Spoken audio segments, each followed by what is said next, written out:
హాస్టల్లో ఉన్నా, ఇలా గవర్నమెంట్ స్కూళ్ళల్లో హాస్టళ్ళల్లో ఈ ఉడుకొని అన్నం పెడితే, ఈ ముక్కిపోయిన బో పెడితే, నీళ్ళచారు పోస్తే పిల్లలకు అసలు మినిమం ఎనర్జీ లేని పరిస్థితి వస్తుంది. గీ రాకెట్ సైన్స్ యుగంలో, గీ జీనోమ్ యుగంలో, గీ 75 సంవత్సరాలు, గీ లక్షల కోట్ల బడ్జెట్కి వచ్చిన స్థితిలో ఇంకా పేదవాళ్ళకు కూడా బో పెట్టిన దుస్తులు ఎందుకు ఉండాలి దిక్కుమల అని చెప్పి నేను సన్నబియ్యాన్ని ఇంట్రొడ్యూస్ చేసిన. అంటే నాకు అవకాశం వచ్చింది, చేసిన నేను. ఇంకా అనేకం ఉన్నాయి, నేను వాటి గురించి లోతులేకపోను. నేను ఆర్థిక దాని తర్వాత ఇదైనా కరోనా వచ్చినప్పుడు ఫస్ట్ పేషెంట్ సౌదీ అరేబియా నుంచి బెంగళూరుకి వచ్చిండు, బెంగళూరు నుంచి బస్సులు ఇక్కడికి వచ్చిండు. వస్తే మహేంద్ర హిల్స్లో మొత్తం తలుపులన్నీ మూసేసుకున్నాడు, సున్నం బ్లీచింగ్ పౌడర్ చల్లి మొత్తం ఆ మనిషిని చంపేయాలి, ఆ ఒక్క మనిషి పోతే అయిపోతుంది ఇది అని అన్నారు. ఆనాడు నేను పోయి కలిసినాను.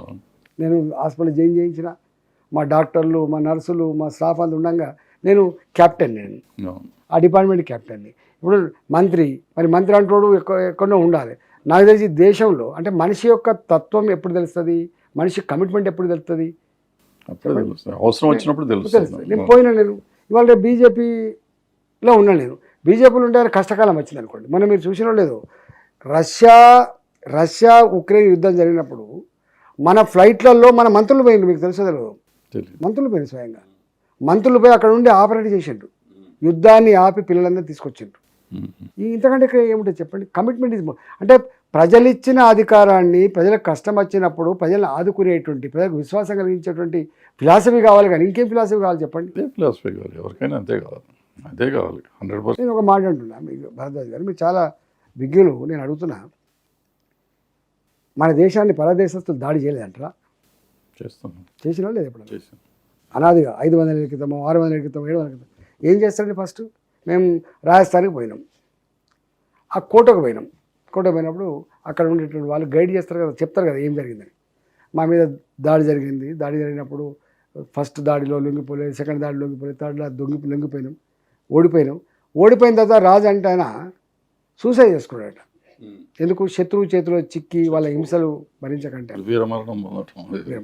రెండవది ఏమైంది, వాళ్ళ కుటుంబ సభ్యులు, వాళ్ళ భార్యలు, వాళ్ళ పిల్లలు కూడా సూసైడ్ చేసుకుని చెప్పారు. అంటే ఈ పరాయి దేశస్తులు ఒక దేశం దాడి చేసినప్పుడు, ఆ దేశం ఓడిపోయినప్పుడు ఫస్ట్ చెరబట్టేది రాజరికం. ఆ తర్వాత మహిళలను చేరుస్తారు, అనేక రకాల ఇబ్బంది పెడతారు, మీకు తెలుసు. ఆ తదుపరి చేసేది ఏంటండి, అక్కడ ఉన్న సంస్కృతి, సాంప్రదాయాలు, విశ్వాసాలను కూడా ధ్వంసం చేస్తారు. ఎందుకు? మళ్ళీ వీటి ఆనవాళ్ళు ఉండద్దని చెప్పి, ఈ భారతదేశ పాత ప్రాచీన ఆనవాళ్ళు ఉండద్దని ఇవన్నీ ధ్వంసం చేస్తారు. అందుకని అందులో భాగం కదా అనేక దిక్కుల్లో మనకి ఇవి అవి కనబడుతూ ఉంటాయి. అందులో ఒకటి అయోధ్య రామాలయం ఉంది. సరే, ఆ చరిత్ర లోపలికి నింపుకోండి. 500 ఏళ్ల క్రితం నాడు ఆ ఆలయం ధ్వంసం చేయబడ్డది. ఇక్కడ మళ్ళీ ఆలయం కావాలని చెప్పి అక్కడ ప్రజలు కోరుతున్నారు. 100 మంది చచ్చిపోయినారు, ఉద్యమం జరిగినాయి, అదొక ఆస్పెక్ట్. చివరికి సుప్రీంకోర్టులో తీర్పు వచ్చింది. సరే, తీర్పు వచ్చిన తర్వాత దాన్ని అందరి ఆమోదంతో కట్టిండ్రు. అంటే అది రామాలయం అని మనం అనుకుంటారు, ఒక చిన్న రామాలయం అనుకుంటారు. కానీ ఆనాటి ఆ పాలకుల చేత విధ్వంసం చేయబడ్డటువంటి నీ కల్చర్, నీ విశ్వాసం ఇలా పాదుకొల్పడం ఇదేం తప్పు కాదు కదా? రామాలయం కట్టడం తప్ప అని చెప్పండి. ఇది 100% ఒక క్వశ్చన్ ఇక్కడే. మీకు రామాలయం కడతాం తప్పు కాదు. నేను అనేది ఏంటంటే there are so many temples ఇవాళ భారతదేశంలో. ఈవెన్ మనకి హైదరాబాద్లోనే మనం చూస్తే నాకు తెలిసి మినిమం 100 టెంపుల్స్ ఎవరు పట్టించుకొని పెద్ద పెద్ద ల్యాండ్లోనే. దాంట్లో ఒక్కొక్క మెహదీపట్నంలోనే 2-3 ఉన్నాయి నాకు కనపడుతుంటే, రోడ్డు మీద పోతుంటే. పాలన ఉండదు, పట్టించుకోరు ఎవరు. అంటే మనకి మసీదులో ఉన్నదాన్ని ఎతికి తీసుకుంటున్న వాళ్ళు ముందే వాటిని ఎందుకు బాగు చేయం? దాన్ని తీసిన తప్పని నేను అంటలేను. నేను అనేది ఏంటంటే మన ఈ మంచి టెంపుల్స్, పెద్ద టెంపుల్స్ కూడా ఉండి చిన్నవి పాతయి పాలన లేకుండా ఈ దేశంలో ఎన్ని లక్షలు ఉంటాయి. ఆ లక్షల టెంపుల్స్ని ఎందుకు మనం పట్టించుకోవట్లేదు? దీనికోసం తీసుకుని దాన్ని మాట్లాడుతున్నారు. మీరు రామాలయాన్ని గురించి నేను మాట్లాడతా. అది ఈ మధ్యకాలంలో నేను ఇక్కడే పోయినా. ఇక్కడ మధ్యప్రదేశ్లో ఆలయం ఉంది కదా, పెద్ద అమ్మవారి ఆలయం. అంతకుముందు ఒకసారి పోయినా, కానీ ఎంత గొప్ప నిర్మాణం చేసిందండి అమ్మవారి ఆలయం, ఎంత గొప్ప నిర్మాణం చేసింది. కాశీకి అంతకంటే ముందు పోయినా, మళ్ళీ మొన్న పోయినా. నేను కాశీకి విద్యార్థి ఉన్నప్పుడు పోయినా, ఎట్లా ఉండే గంగ ఎట్లుండే, ఆ శివాలయంది, ఆ కథ పోయినా. మొన్న కూడా మళ్ళీ పోయినా. అసలు పోలిక లేదు. ఇట్లా అనేక ఆలయాలు, పెద్ద పెద్ద ఆలయాలు ఏవైతున్నాయో, ఆల్రెడీ పాపులర్ ఆలయాలు మీరు చెప్తాను, నేను అనేది పాడుబడిపోయిన ఆలయాలు, మన ఆలయాలు మనం ఎందుకు డెఫినెట్గా ఇక్కడ చెప్తున్నాం? ఉన్నటువంటి ఇప్పుడు చిన్న చిన్న ఆలయాలను ఇక్కడ ఉన్న ప్రభుత్వాలు, ఇప్పుడు వేమనాడు దేవస్థానం ఉంది, డెవలప్ చేయాల్సింది ఇక్కడ చేస్తుంది కదా, ఇక్కడ యాదగిరిగుట్ట ఉంది చేస్తుంది. అట్లనే చిన్న చిన్న ఆలయాలు కూడా వాళ్ళకున్న భూముల రక్షణ కానీ, వాళ్ళ కనీస ఆలన పాలన కానీ తప్పకుండా ఉండాల్సిన ప్రక్రియ ఉంది. ఎవరైనా కానీ ఇప్పుడు విశ్వాసాలు, నేను బీజేపీ వాళ్ళు చేయాలి అని లేదు, ఎవరైనా. ఫర్ ఎగ్జాంపుల్ నాకు మనకు ఆంధ్రాలో ఒక రామం టెంపుల్ ఉంది, 3,000 ఎకరాలు ఉండే సార్ దానికి, దేవుడి మాన్యం. ఇప్పుడు 3 ఎకరాలు 4 ఎకరాలు ఉంది. అక్కడ రాముడి బాణం ఉందని నమ్ముతారు, ఇప్పుడు పోతారు, దాన్ని కూడా ఆలనా పాలన లేదు, అక్కడ పూజారి కూడా లేడు. ఇక్కడైతే మనకి మెహదీపట్నంలో మేము షూటింగ్లు చేస్తుంటే 4-5 టెంపుల్ ఉన్నాయి, పెద్దవి, ఆల్మోస్ట్ 10 ఎకరాలు 5 ఎకరాలు ల్యాండ్లు ఉన్నాయి. మామూలు గిములు తిరుగుతూ ఉంటాయి, లోపల పోతే మనుషులే ఉండరు అక్కడ, ఒక్క పూజారి ఎవరో ముసలాయన ఉంటాడు మ్యాక్సిమం.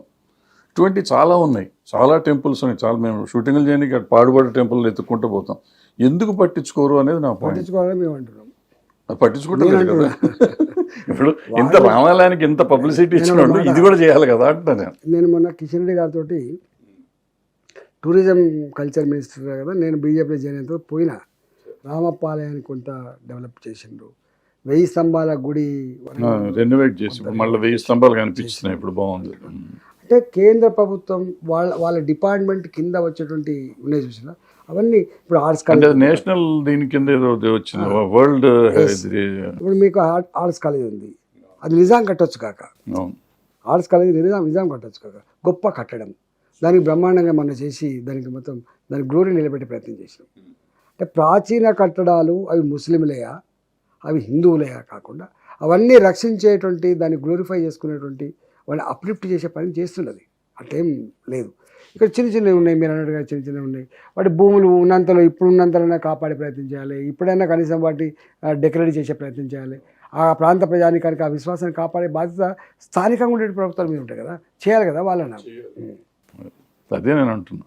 అంటే మనకి ఎంతోమంది ఏదో చేస్తున్నారు అనే దానికంటే ఉన్నదాన్ని కూడా మనం చేసుకుంటా ఉంటే మనకి ఎన్ని ఆలయాలు. ఇప్పుడు భద్రాచలం ఉంది, భద్రాచలం అట్లాగే ఉంది. మొన్న పోయి వచ్చింది నేను, భద్రాచలానికి పబ్లిక్ లేరు, మొన్న పోతే నేను ఒక్కడనే ఉన్నా అక్కడ.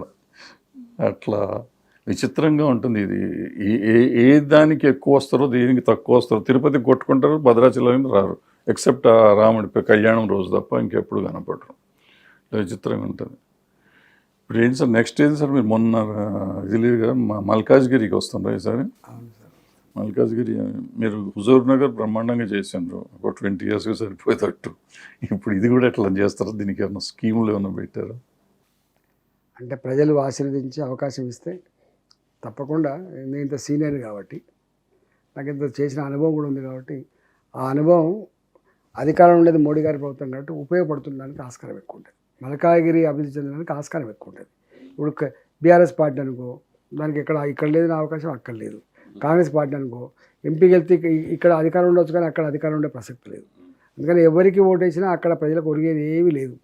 నాలాంటి వారిని గెలిపించుకుంటే, నేను అధికారంలో ఉండే పార్టీ కాబట్టి డెఫినెట్గా మోదీ గారి చోటు కన్సర్న్ మంత్రులతో పరిశీలి చేసుకొని డెవలప్మెంట్ చేయడానికి స్కోప్ ఉండేది. ఇప్పుడు సార్ అంటే ఈ అవుట్ ఆఫ్ దిస్ అడుగుతున్నాం, జనరల్గా రాజకీయ నాయకులు ఉంటారు కదా, వాళ్ళు పార్టీలకు అతీతంగా, can't we develop our own consciences చేస్తానికి మనం కృషి చేయలేమా? మీరు బీజేపీలో ఉన్నారు, మీరు బీజేపీ గవర్నమెంట్ లేదనుకుందాం, వేరే ఉంటే చేయనివ్వరా? అసలు అది ఇష్యూ ఏంటి? ఒకప్పుడు అధికార పార్టీ అయినా ప్రతిపక్షమైనా సమాన గౌరవం, సమాన అవకాశాలనే కాన్సెప్ట్ ఉండేది.